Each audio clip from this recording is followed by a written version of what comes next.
డబ్బు ఒకటే శాశ్వతం, డబ్బే సర్వస్వం. డబ్బుంటే కొండ మీద కోతిని కొనుక్కోవచ్చు. ఇక్కడ చిక్కేమిటంటే నేరాలు ఘోరాలు చేస్తే తప్ప డబ్బు లభించదు. అందుకని డబ్బు సంపాదించడం కోసం ఏదైనా చెయ్యాలి. అందుకని నేను తాగాలనుకున్న విషయాన్ని అమ్మ చేత తాగించాను. ఆ ఘాతకానికి పారితోషికం ఇదిగో, ఈ డబ్బు నాది, ఈ ఇల్లు నాది. నాది భస్మాసుడు అంశ.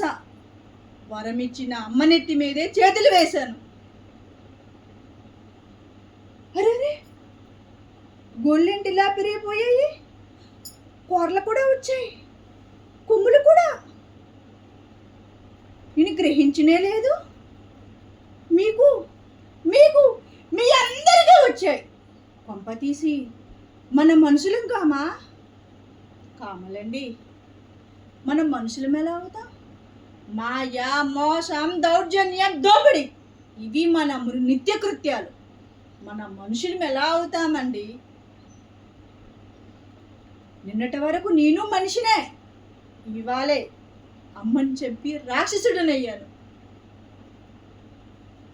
సీతామాతను ఎత్తుకుపోకుండుంటే రామనాసుడు మానవుడే. ప్రేమ, కరుణ, దయ